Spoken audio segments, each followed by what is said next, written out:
अस्सलामुअलैकुम, welcome to सीख लो। Excitement level भाई पीक पे। तो आज की क्लास के अंदर हम लोग स्टार्ट करने वाले हैं CSS को। CSS stands for cascade style sheet. Basically ये वो पार्ट है वेब डिजाइनिंग का जिसके अंदर के हम अपने एक HTML के पेज को डिजाइन करते हैं, उसके ऊपर इफेक्ट्स डालते हैं, जैसे कि कलर्स डालते हैं, उनकी बैकग्राउंड को चेंज करते हैं और इस तरह की कुछ और भी काफी ज्यादा डिजाइनिंग के स्टफ हैं जो कि हमने CSS के अंदर परफॉर्म करने हैं। तो CSS को कैसे क्रिएट करना है, उसका डॉक्यूमेंट कैसे क्रिएट करना है और उसके ऊपर बेसिक डिजाइनिंग कैसे करनी है, आज के लेक्चर के अंदर ये सारी बातें करने वाले हैं। आज के लेक्चर के अंदर हम इस पेज को इस पेज के अंदर कन्वर्ट करने वाले हैं। तो आज के लेक्चर को पूरा देखना है आपने एंड तक। और यार रिक्वेस्ट है कि आपने तो चैनल को सब्सक्राइब कर लिया होगा, अगर नहीं किया तो वैसे कर सकते हैं। लेकिन भाई अगर आपको मेरा HTML का सेक्शन अच्छा लगा है, जो कि होपफुली आपने देखा है, तो अगर आपके कोई दोस्त हैं जिनको के वेब डिजाइनिंग का शौक है तो आप उनको ये चैनल रिकमेंड कर सकते हैं। भाई उनका भी एक भला हो जाएगा और आप समझते हैं ना। तो बिना टाइम वेस्ट किए चलिए आज के लेक्चर को स्टार्ट करते हैं। स्क्रीन पे सबसे पहले मैंने ये एक पेज क्रिएट किया जो कि मैंने अभी क्रिएट किया है CSS को समझने के लिए। ये एक HTML का पेज है जो कि हम पहले क्रिएट कर चुके हैं। हमें पता है, अगर आपने HTML के लेक्चर्स देखे हैं तो आपको हर चीज़ का बखूबी पता है। ओके, तो थोड़ा सा रिव्यू करते हैं दोबारा। सबसे पहले उसके अंदर दो चीज़ें होती हैं जो मेन सिमेंटिक ऑर्डर होते हैं जो कि ऑर्गेनाइज करते हैं। सबसे पहला हेड होता है हमारे पास जो कि जिसके अंदर के इंफॉर्मेशन होती है पेज के बारे में और बॉडी के अंदर सारा एक्चुअल कंटेंट डाला जाता है। तो अभी हमें एक स्टाइल शीट क्रिएट करनी है जिसको कि CSS कैस्केड स्टाइल शीट बोला जाता है। तो उसको क्रिएट करना है और उसको बाद में हमने अपने इस HTML के पेज में लिंक करना है। तो क्रिएट कैसे करना है? स्टाइल शीट भी एक सिंपल पेज होता है, जैसे कि HTML का पेज है वैसे ही स्टाइल शीट का पेज होता है। तो ये एक हमने सिंपल पेज क्रिएट कर लिया, इसको हम सेव कर लेते हैं। ये एक मेरे पास फोल्डर है जिसके अंदर मैं इसको सेव करने जा रहा हूँ। ख्याल आपने रखना है कि जो इसकी एक्सटेंशन है उसको .css करना है। तो इस पेज का नाम हम यहाँ पे रख देते हैं फर्स्ट डॉट, एक्सटेंशन डालनी है CSS। तो इसको मैंने कर दिया सेव।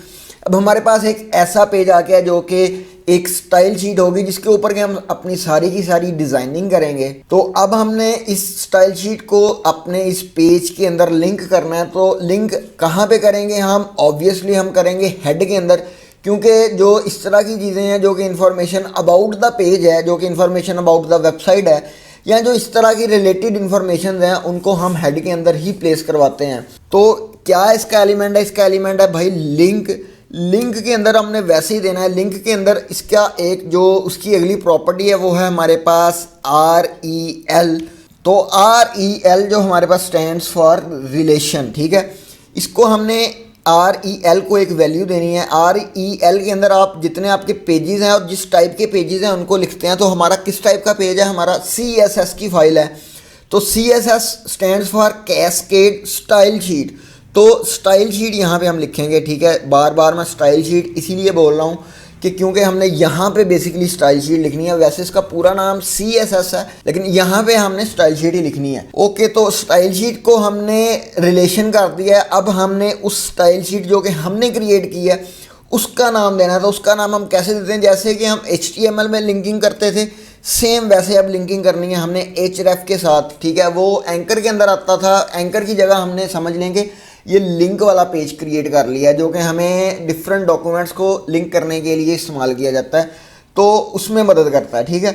तो href के अंदर हमने देना है अपनी उस पेज का एड्रेस देना है या उसका नेम देना है। तो वो CSS के अंदर है। CSS के अंदर ये है हमारा फर्स्ट डॉट CSS जो कि हमने यहाँ पे क्रिएट की है। ओके, तो अब मैं इसको सेव कर लेता हूँ और आ जाते हैं अपनी CSS के पेज पे। अब मैं जाता हूँ, अब थोड़ा सा गौर करना है यहाँ पे आपने। ये हमारे पास एक हेडिंग है, हेडिंग लेवल 1, और ये पूरा का पूरा एक हमारे पास पैराग्राफ है। तो अभी हम स्टाइलिंग करने वाले हैं। तो स्टाइलिंग के अंदर क्या चीज़ें आ जाती हैं? कलर्स आ जाते हैं, पोजीशंस आ जाती हैं और बहुत सारा स्टफ आ जाता है जो कि हमने देखना है अगले अपने लेक्चर्स के अंदर। तो सबसे पहले लेक्चर में अभी हम इसका कलर चेंज करने जा रहे हैं, ठीक है। ये है हमारे पास हेडिंग 1 H1, ठीक है, हेडिंग लेवल 1 है। तो अभी यहाँ पे मैं इसको क्या करूँगा, सबसे पहले इसको यहाँ पे हम लिखेंगे H1, ठीक है। H1 के बाद आएगी स्पेस, स्पेस आ गई। अब हमने यहाँ पे देनी है करली ब्रेसेस, ये होती हैं करली ब्रेसेस, ये दे दी। अब यहाँ पे देनी है जो जो आपने स्टाइल करना है, जिस तरह स्टाइल करना है वो देना है। क्या देना है, हमने कलर चेंज करना है, कलर डाल के उसके बाद आपने देना है सेमी कॉलन, और यहाँ पे आपके पास एक लिस्ट आ जाती है, ये उन सब कलर्स के कोड हैं, ठीक है। अब यहाँ से कोई सा भी कलर सेलेक्ट कर सकते हैं या आप खुद भी लिख सकते हैं, ठीक है। तो अभी हम यहाँ पे क्या भाई, यहाँ से ही एक सिलेक्ट कर लेते हैं। तो ये ऑरेंज हमने सेलेक्ट कर लिया। अभी बात ख़त्म नहीं हुई, अभी आपने यहाँ पे एक सेमी कॉलन देना है, जो जिसको कि स्टेटमेंट टर्मिनेटर बोला जाता है। तब पता चलेगा भाई कि यहाँ पे हमारी स्टेटमेंट कलर वाली ख़त्म हो चुकी है। ओके, तो सेव करता हूँ। सेव करने के बाद रिफ़्रेश करते हैं और देखते हैं, तो वाह, देख सकते हैं हमने अपना पहला लेसन आज देख लिया है। तो थोड़ा सा रिव्यू करें अपने कोड को, तो यहाँ पे दो चीज़ें यूज़ की गई हैं। सबसे पहले तो ये H1 यूज़ किया गया है, इसको बेसिकली बोला जाता है सिलेक्टर, ठीक है। इस तरह के हम और भी सिलेक्टर्स यूज़ करेंगे। अब मैंने क्योंकि यहाँ पे H1 दिया है, तो अब मेरे पेज के अंदर जहाँ जहाँ पे भी H1 होगा वो कलर उसका चेंज हो जाएगा। इसलिए हमने सारी वो सिमेंटिकनेस और ऑर्गेनाइजेशन वाले वो सारे एलिमेंट्स देखे थे HTML में, ताकि पर्टिकुलरली अगर हम किसी एक हेडिंग को टारगेट करना चाहें तो कर सकें, ठीक है। अभी हमने H1 को ओवरऑल किया है हमने टारगेट। अब जितनी भी यहाँ पे H1 होती वो सारी की सारी ऑरेंज हो चुकी होती। तो H1 यहाँ पे हमने यूज़ किया, तो इसको हम बोलेंगे सिलेक्टर। सिलेक्टर के आगे उसका जो सिंटैक्स है, इसको बोलते हैं दरअसल सिंटैक्स। सिंटैक्स उस चीज़ को बोलते हैं, सिंपल वर्ड्स में आप बोल रहे हैं कि एक लैंग्वेज है। अब बेसिकली HTML जैसे कि लैंग्वेज थी, तो ये भी एक लैंग्वेज है। तो उस लैंग्वेज को लिखने का तरीक़ाकार जो होता है, उसका जो स्ट्रक्चर होता है, उसके कुछ एलिमेंट्स होते हैं, उसके कुछ रूल्स और रेगुलेशंस होती हैं, उनको फॉलो करने के बाद जो इन शॉर्ट के जिस स्टाइल में उसको लिखा जाता है, उस चीज़ को बोलते हैं सिंटैक्स। आप इसको सर्च भी कर सकते हैं, मैंने आपको बहुत सिंपल वर्डिंग में समझाया है। ये डेफिनेशन नहीं है सिंटैक्स की, आप इसको गूगल पे जाके सर्च कर लें। ओके, तो हमने कलर चेंज कर लिया है, कलर चेंज कर लिया है। हम बात कर रहे थे अपना करली ब्रेसेस की, तो करली ब्रेसेस सिलेक्टर के बाद आएंगी, और करली ब्रेसेस के अंदर इस चीज़ को यहाँ पे हमने दो चीज़ें यूज़ की। सबसे पहले तो हमने बताया कि कलर, और कलर को हमने दी एक वैल्यू।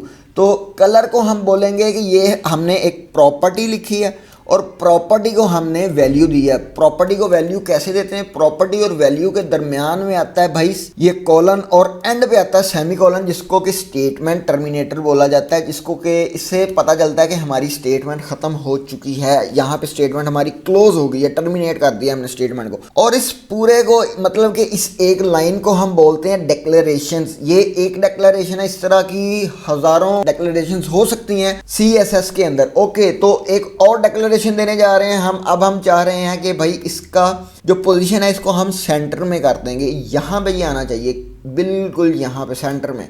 तो उसको हमने कैसे करना है, बहुत ही आसान है, बहुत ही आसान है। क्योंकि H1 को तो हमने सेलेक्ट किया ही हुआ है, तो H1 के अंदर एक और प्रॉपर्टी हम दे देंगे टेक्स्ट। टेक्स्ट के आगे आप लोग देख सकते हैं कि हर प्रॉपर्टी के आगे ये दरमियान में एक ये वाली डैश आ रही है। तो अब यहाँ पे दे देंगे टेक्स्ट अलाइन। तो अलाइन आपने शायद पहले भी सुना हो, अगर आपने कहीं पे वर्ड पे थोड़ी बहुत टाइपिंग की है तो आपको पता होगा कि टेक्स्ट को अलाइन किया जाता है राइट में, सेंटर में। ये आप देख सकते हैं यहाँ पे सेंटर में, एंड पे, जस्टिफाई, ये जो भी है। तो अभी हमने क्या बात की थी कि हमने इसको सेंटर में रखना है, तो आपने यहाँ से सेंटर सेलेक्ट कर लेना है या लिख लेना है, क्योंकि डॉक्यूमेंट आप सेव किया हुआ तो वो प्रॉपर्टीज़ को आगे सजेस्ट करी जा रहा है।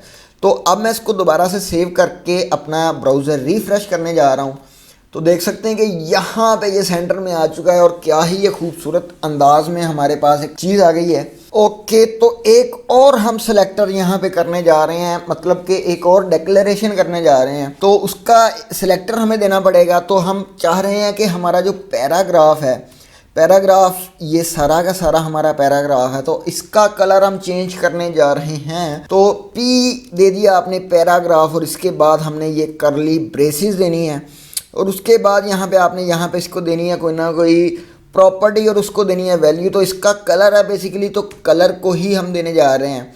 तो कलर को कौन सी आपने प्रॉपर्टी देनी, यहाँ पे आपने कॉलन डालना है। कॉलन डालने के बाद यहाँ से आप कोई भी सिलेक्ट कर सकते हैं या खुद से टाइप कर सकते हैं। तो फ़र्ज़ करेंगे यहाँ पे हम इसको देने वाले हैं ग्रीन, ये ग्रीन येलो दे देते हैं, ठीक है।